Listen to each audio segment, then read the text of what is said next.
up to chapter 9. So what did we say as follows? We said like this, that every single person has two souls. One is a godly soul, one is an animal soul. In chapter 2, we explained the godly soul, that it has 10 powers, 3 intellectual, 7 emotional. I'm sorry, in chapter 2 and 3. Godly, 3 intellectual, 7 emotional. Then we jumped to chapter 6. We said, hold on a second, the animal soul also has 10 powers. Now where we are in chapter 9, what in fact we're saying, in chapter 9, we're saying that we all live with a fight between the two souls. That is our life. It's a fight between the two souls, between the godly soul and the animal soul. Now, at the risk of boring some of you, because you might have heard it in shul, but I think it's very important, central themes to the Torah: the creation of the world, the tabernacle that God commanded us to build, the do's and the don'ts, the mitzvahs and the sins, and the central theme, Jewish people going down to Egypt, living there miraculous, seeing the 10 plagues, being miraculously redeemed, and going to Israel. That is the story of our life. Now you can understand why every single day we speak about the exodus of Egypt in the morning and the evening in Shema, and that is what the whole celebration of Pesach is all about. It is not just historical. It applies to us in the year 2021. How do we get out of our own Mitzrayim? Our godly soul with its 10 powers comes all the way from the spiritual worlds, encloses itself in an animal soul, in a body it's trapped. It has to get out of that Mitzrayim. That is what the exodus of Egypt is all about. Now, in chapter 9, you've told me that there are two souls, and these souls are going to fight. But how does my godly soul, how do I get out of my Mitzrayim? The Hebrew word Mitzrayim means constraint. For some, it's character flaw. For some, it's learning disability. For some, it's financial difficulty. For some, I've been born into such a rich family, I don't know which way to turn. I don't know my own self-worth. For some, I'm born into poverty. Every single person has its own Mitzrayim to get out of. That's what Pesach is all about. The central thing that prevents us from getting out of Mitzrayim, as you would have already learned from these shiurim, and I have no doubt that you know it as well from other places, the central theme that prevents us from getting out of our own Mitzrayim is what? Chometz. What is chometz? Chometz is arrogance. In other words, why am I commanded to eat bread every Shabbos? Because every single thing, as we've already learned in chapter 7 and 8 in Tanya, everything is a soul. So even food has a soul. The soul energy of bread is ego. It's inflated. And that's one of the key ingredients that I need to be successful during the week. And that's why on Shabbos, because Shabbos blesses the days of the week, I have to eat bread. So I get ego because of my astrological sign. I get it because of my nurture, but I also get it from bread. Flour, water, dough doesn't just give me with a little bit of yeast, doesn't just give me a carbohydrate. It gives me the stamina. It gives me the ego I need to feel good about myself to achieve what I have to achieve during the year, during the week. But ego leads to arrogance, and there's a fine line. When you have chometz, you stop listening to people. You become so arrogant. Now, this is where it becomes interesting, by the way. When you're full of chometz in one area, in all areas, when you're full of chometz and you walk home, that chometz is like an aura, an energy. And that aura and energy actually, like coronavirus makes us understand things. There's like an energy that's on your hands, a virus that's on your hands, that you wave your hand, you touch someone, bang, they've got it. You touch your clothing at home, you can give it to them, and somebody can pick up the clothing and get it. It's the same thing with chometz, by the way. The same thing with this terrible disease, arrogance. Arrogance is a disease. You cannot grow with arrogance. It holds you down. It's the chometz. It's a terrible thing. And it could be in your cupboards, and it could be in your bed, and it could be in your dining room thing. It could be all over the place. That, according to Kabbalah, is why 3 weeks before Pesach, or 2 weeks, or whatever, you start cleaning out your rooms for Pesach. You open up your cupboards, you air them out, you open up the books, you open up everywhere. You let the chometz go out. You wipe away the chometz. So it's not just about making sure that there's no physical chometz there.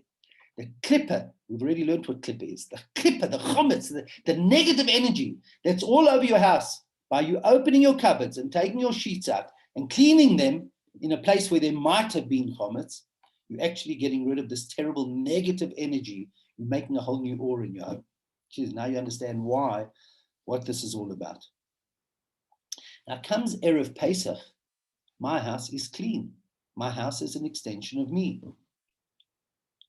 Now, if you look into the Haggadah, and I hope you do, if you look into the Haggadah, you will see that there's something you do Erev Pesach. If you're married, your husband does it. If not, you have to do it. What do? You take a candle. The candle is the soul, the neshama. So it says in Kabbalah. And you put 10 pieces of chametz. Why 10? Why does it say 10 pieces of chametz? It's ridiculous. Even if I live in a one-bedroom apartment, I have to put 10 pieces of chametz wrapped in paper, wrapped in plastic around the house. Why 10? Now you all know it from the Shurim, because they're 10 parts of the soul. And by me going around Erev Pesach, now that the extension of me, my house is cleaned, I now look with the light of my godly soul, with the light of my nefesh elokis, the soul we're learning about in chapter 9. I take that godly soul and I go look in every nook and cranny. I go look in case there's a bit of chametz attached to one of the 10 powers of the soul. So all of a sudden, we took a custom that's brought in Jewish law. That what do? That Erev Pesach, you take a candle, not a flame, a little candle, because a candle is the neshama, and you go around looking for 10 pieces of chametz. Why 10? Because they're 10 powers of the soul, and maybe a little bit of chametz attach itself to one of the 10 powers. Amazing. So it comes out that I've not only cleaned my house, but I've cleaned my soul. Erev Pesach, I am almost chametz free. And then the next day, I annul the chametz, I burn the chametz, I sell the chametz. I am so chametz free. I am ready to go on a journey. I'm going to a health farm, a spiritual health farm for 8 days that rids me, I'm already rid of chametz. Then what do? And now I eat. I eat matzah. What is matzah? Matzah is the antithesis of chametz, and that's why there's a certain amount of matzah you have to eat. It's very strict, this law. There's a certain amount of matzah you have to eat, which becomes medicine. It's faith, it's healing, and it is humility. And that's why there's a certain amount. So I really I changed myself. When I come home from shul, in order to, now why I'm saying this, because it's all connected to chapter 9 in Tanya. When I come home from shul, I make a Seder plate. Kabbalah says, Chassidus says, that Seder plate is now recreating your soul.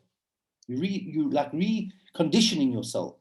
How many powers are in your soul? 10. How many parts to the Seder are there, to the Seder plate? 10. We will do that next week.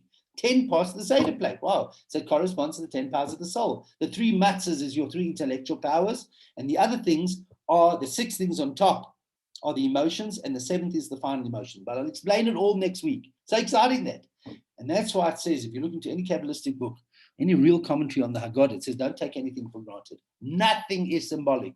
You're going on a journey. You want to take this as a symbolic thing, you can. You want to take it as a life transformational experience, you can do that too. Now we come home at the Seder, and what do we do at the Seder? And sorry to digress again, with your permission, I'm going to send you a few articles of notes that they're not mine, they're from other people, of things that can really enhance your Seder, hey? Can make it unbelievable. There's just so many beautiful insights. And what do? You come home, and the first thing you do is you go through and you say, we're going to do 15 things tonight. Now it's interesting because 15 is God's name, Yud Hey, which is one of the highest of God's name. From now, and particularly when Nisan comes in, there's a miraculous energy that enables you to change. There's just such an amazing energy in the air to help you transform your life. And you're now chametz free, and you're going to go through 15 things at the Seder plate. Please raise your hands if you know it all and you don't want me to do it. If not, I'm going to go through the 15 things this week and next week. The first thing you do, and remember, this is all to get your godly soul to overpower your animal soul. This is all to get you to experience a redemption from Egypt, a redemption from Mitzrayim, Meitzah. Get out of who you are, become the person you could become. The first thing you do is Kadesh. What does Kadesh mean? Right, so these are the 15 things. I'm reading to you from the Haggadah now. The first thing you do is Kadesh. What does Kadesh mean? Kadesh literally means separate. Separate. What does separate mean? I separate myself. That's why, let me clarify, that's why you make Kadesh, you make Kiddush on Friday night. Friday night is different to Sunday, Monday, Tuesday, Wednesday, Thursday. It's different. Now we're going to Shabbos. It's holy. So I separate. That's what Kaddish is. Kaddish on Friday, that's why I can make Kiddush on Friday night. That's why I make Kiddush on Shabbos. So the first thing I want to do, and that's why on Pesach night, I make Kaddish. But in the year 2021, how do a group of us change our life? We've got to make Kaddish. We've got to be able to separate ourselves from the things that we're doing wrong. And therefore, I would honestly think that a person has to think through, what are the things that I need to change?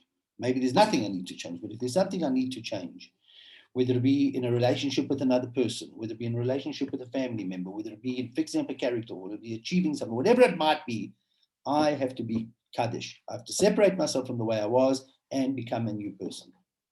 Now that sounds easy, by the way. But the problem is most of us in life don't Kaddish. We don't separate. We undertake to do something. My famous analogy is we undertake to do a diet. Yes, I'm dieting Sunday. Monday afternoon, we see a fancy cookie and we eat it. We say we'll start tomorrow. Well, what does that mean? We haven't Kaddished. Or I undertake to do something and somebody insults me on Wednesday and I get all depressed. So the first thing one needs to do, and now this is the first step of the haggard, is Kaddish, start anew. Why don't I think about the mistakes of the past first? Because if I think about the mistakes of the past, I'll wallow in guilt and I won't move on. I can't do that. I first have to Kaddish.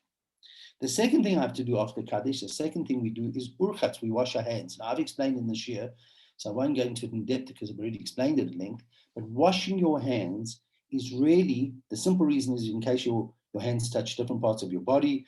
Another reason is because there's a spirit of death. But the real Kabbalistic reason is water is intellect. That's why it's cold and gushy, like water. When it's standing still, it's cold and still. But when it's flowing, it's gushy. When I'm thinking something through with my intellect, I'm cold. But when I'm teaching, I'm gushing. My hands are an extension of my emotions. So when God gives me another gift, he gives me the gift of life in the morning, the first thing I do is wash my hands. It's a physical exercise with a spiritual ramification that my mind should control my emotions. Not just control my emotions, my intellect should elevate my emotions. And that's why the bracha is not rechitzat yadayim on washing the hands, but on the tilat yadayim, on the elevation of the emotions. That's why we wash our hands before we eat a meal. Because no matter how learned you are, no matter how strict you are, when a person sees food, we become a bit animalistic. That's why everybody walks out of a restaurant every single time says the same thing. Why did I overeat?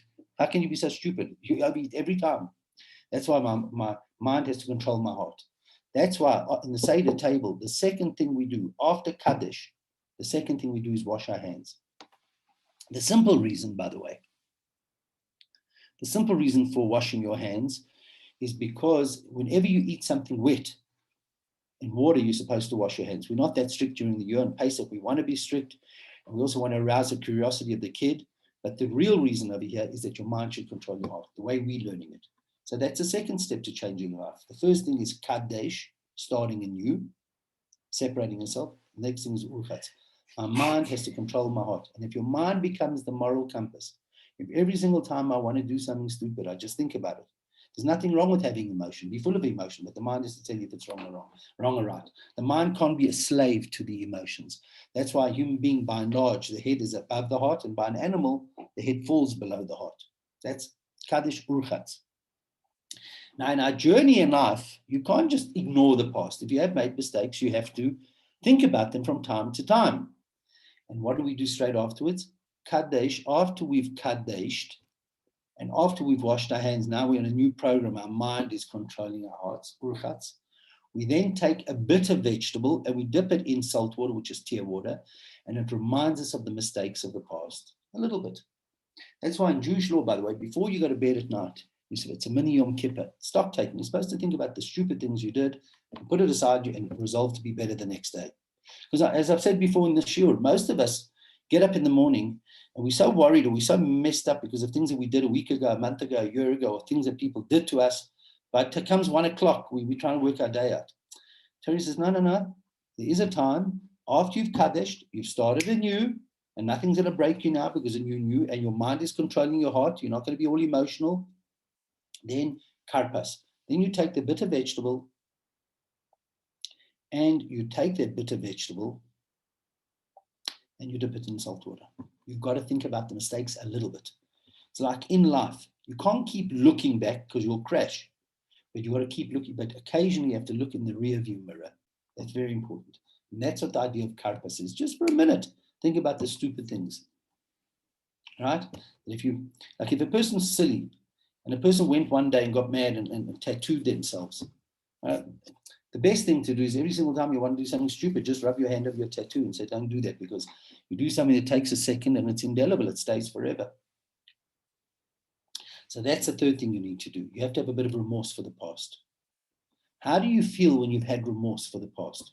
How do you feel? Oh my God, why did I do that? Why did I do this? We elaborated on it last week. How do you feel? You feel a bit yucky. You feel broken. What's the next thing you do in the Seder? Kaddish, you start anew. Urchatz, you wash your hand to get your mind to control your heart.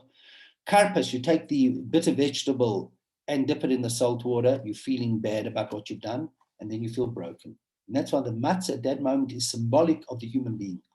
And that's why, according to Kabbalah, you break that matzah into 5 pieces, and there are 5 dimensions of the soul. Now, you take the bigger piece and you put it away. You hide it away, called soften. What does that mean for us in 2021? After you feel broken, because you've thought about the mistakes of the past, you don't stay broken. You put it away. Put it away. You hide it away. And then something has happened to you. At this moment, you have gone on a journey where you have become a new person. You've begun to renovate your life. And once you've renovated your life, all of a sudden you feel completely different. I once said here in the shir that if I buy a house and I can't afford to renovate every room, and I don't have a plan, when somebody, it's a chalupa, when somebody comes to my house, I'm apologizing, this is running, and everything's a mess. But if I have a plan that this year I'm doing the kitchen, next year I'm doing my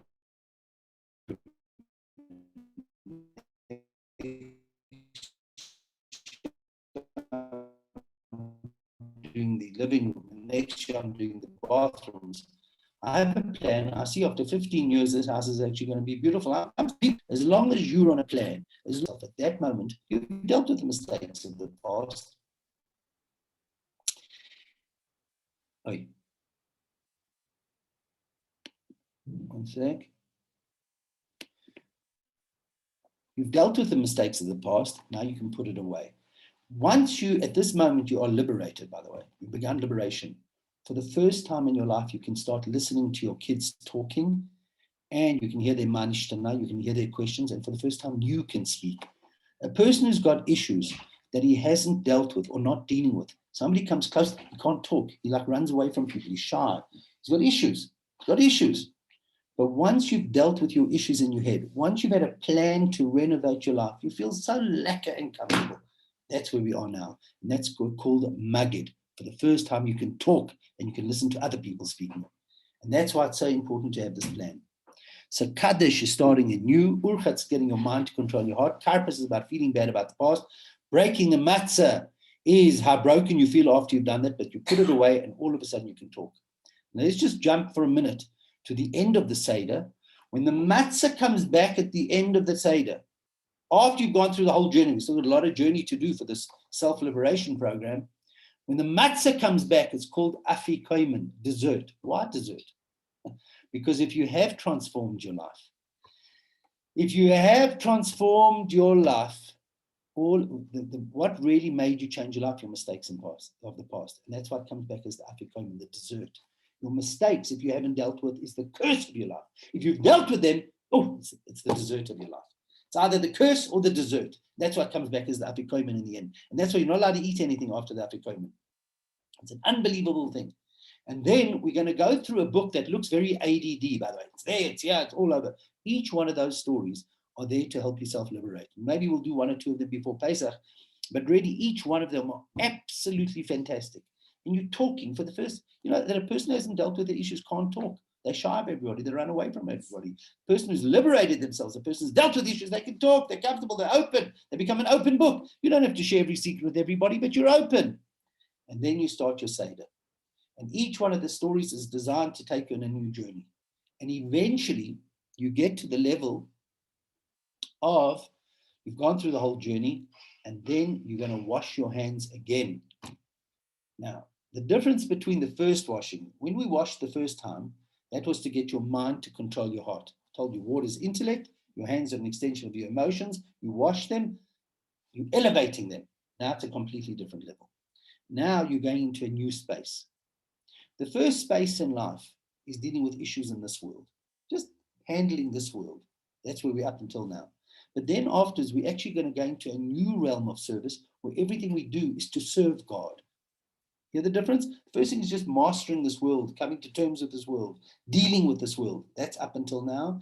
And then everything I do is to serve God. I'm walking to the sanctuary. Now, when the Kohen when a Kohen walked into the temple, he had to wash his hands.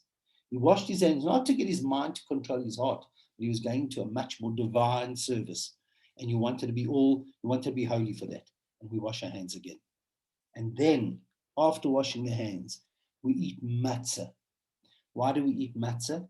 We eat matzah because this is the bread of humility. Forget about affliction. It's the bread of humility. It's the bread that's why you have to eat a certain amount of bread. The bread of affliction, it's like he said, Warren Buffett said, I was 13 when I made my first investment in the stock market. How did I waste the first 13 years of my life?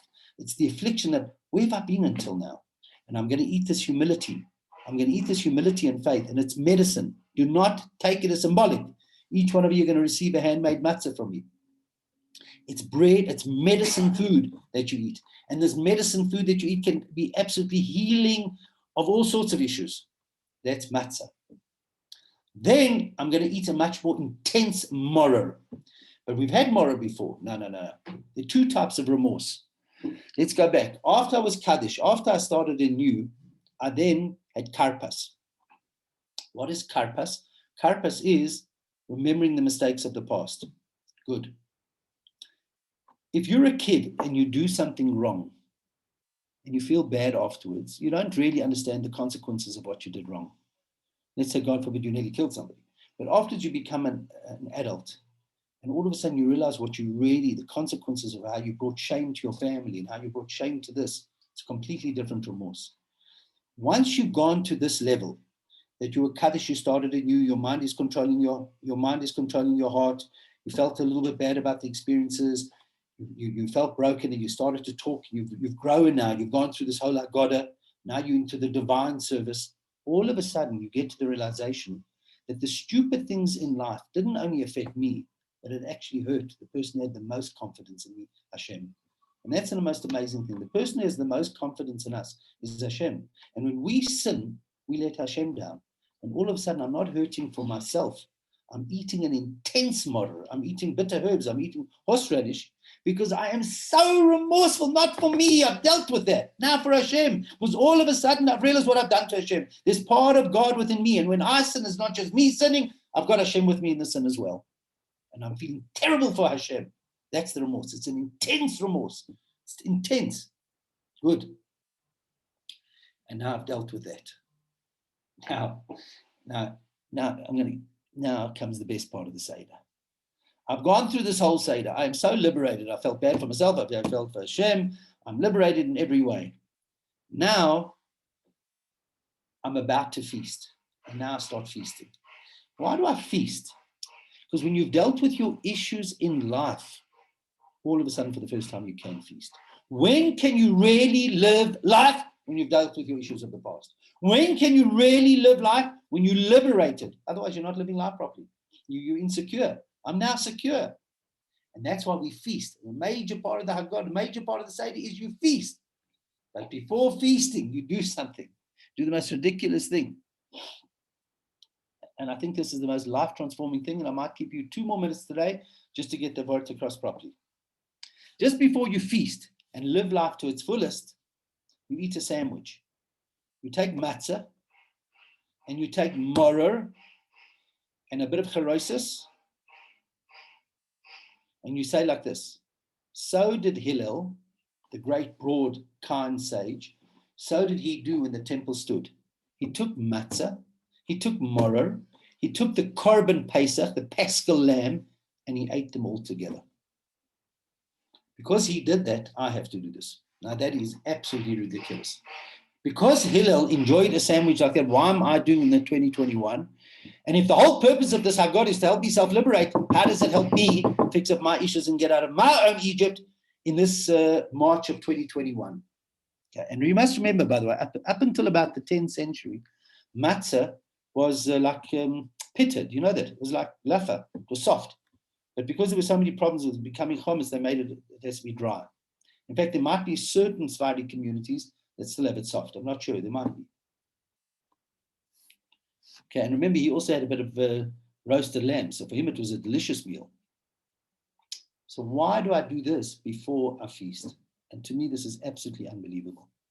Remember, in Jewish law, by the way, everything that Hashem wants us to eat becomes a medicine. Matzah gives you humility. Mori gives me a bit of remorse. Every single thing is a food. It's not just about a food randomly eating. It's not about that. If something comes into my domain, it becomes this, you have no idea what's happening spiritually, like medicine and all sorts of things. Good. And because Hillel did it, why do I have to do it? It comes out that everybody agrees, all the sages agreed, at the Pesach Seder, you had to have matzah, you had to have moror, and you had to have the Paschal lamb when the temple stood in Jerusalem, when the temple stood in Jerusalem.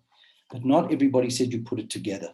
Hillel, the genius, the broad-minded Hillel, which we'll speak about, the broad-minded Hillel, the lover of the Jewish people, the lover of God, the leader of the Jewish people, the kindest man who ever lived, he said you put it all together. What difference does that make? Because these three actually correspond. They're not symbolic. They correspond to three types of Jews and three stages in our life. The Korban Pesach, the Paschal lamb, corresponds to, we've already learned about it, the tzaddik. Why does the Paschal lamb correspond to the tzaddik? Think about it. Anybody think?